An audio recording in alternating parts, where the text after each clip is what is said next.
Mind-blowing velour.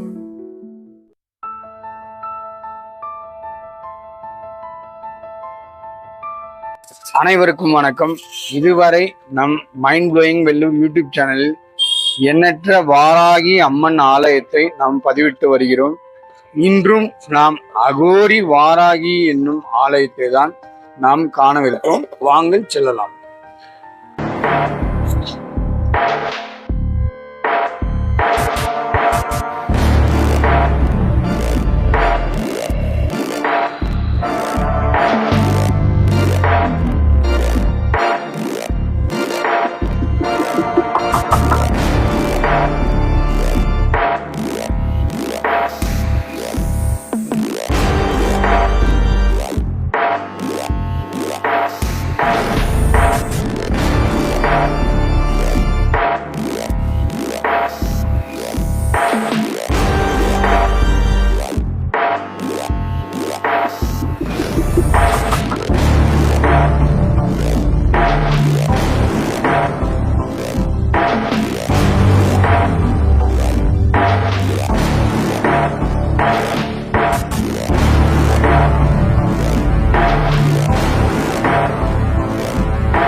மலையின் மேல் உள்ள அகோரி வாராகி அம்மன் ஆலயத்தில் தான் இருக்கிறோம். நம்முடன் பார்த்தீங்கன்னா அகோரி நீலகண்டன் சுவாமிகளும் இருக்காரு. அவரிடமே கேட்டு தெரிந்து கொள்வோம். சுவாமி, இந்த அகோரி அம்மன் அது அம்மன் சிறப்பாக அமாவாசை பூஜை, மூணு அமாவாசை இரவு பூஜை, 3 அமாவாசை வந்து பகல் பூஜை. இது வந்து சிறப்பு அம்மாவுக்கு.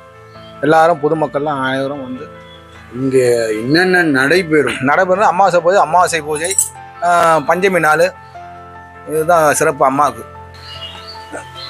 வாராகி பக்தர்கள் ஆவதற்கே ஒரு தனி சிறப்பு வேண்டும். அதாவது ஒரு மனிதர் வந்து வாராகி பக்தர்களாகணும்னா ரொம்ப ரொம்ப கடினம்.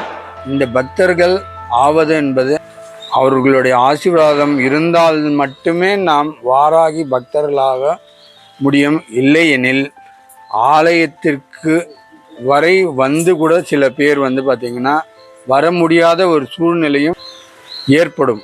ஆலயத்தில் உள்ள சிறப்பு பார்த்திங்கன்னா அகோரி வாராகி அம்மனுக்கு 3 அமாவாசைகள் பகலில் யாக பூஜைகள் மற்றும் விசேஷ பூஜைகள் நடைபெறும். அதேபோல் அடுத்த ஒரு 3 அமாவாசை இரவு நேரத்தில் பூஜை நடைபெறும் என்கிறார்கள். அகோரி வாராகி ஆலயம் வேலூர் சைதாப்பேட்டை முருகர் ஆலயம் பின்புறம் உள்ள மலை அடிவாரத்தில் மலைக்கு செல்லும் வழியாகவும் அரளீஸ்வரர் ஆலயம் செல்லும் வழியிலும் உள்ளது. அரளீஸ்வரர் ஆலயம் வழக்கமாக செல்பவர்கள் இந்த ஆலயத்தை கடந்துதான் செல்ல வேண்டும். புதியதாக வரும் பக்தர்கள் மலை அடிவாரம் உள்ள மலைக்கு ஏறும் செல்லும் வழி எவரேனும் கேட்டால் அவர்கள் சொல்லிவிடுவார்கள். அந்த பாதையை நோக்கி வந்தால் இந்த அகோரி வாராகி அம்மன் ஆலயத்தை நீங்கள் தரிசிக்கலாம். நன்றி. உங்களுக்கு பிடிச்சிருந்தா நம்ம மைண்ட் ப்ளோயிங் வேலூர் யூடியூப் சேனலை இது வரைக்கும் சப்ஸ்கிரைப் பண்ணாதவங்க சப்ஸ்கிரைப் பண்ணுங்க. அது மட்டும் இல்லைங்க, லைக் பட்டன் அழுத்தி உங்கள் கருத்துக்களை கமெண்ட் பாக்ஸில் பதிவு பண்ணுங்க. மீண்டும் மற்றொரு வீடியோவில் சந்திக்கும் வரை உங்கள் மைண்ட் ப்ளோயிங் வேலூர் யூடியூப் சேனலின் நன்றி, வணக்கம்.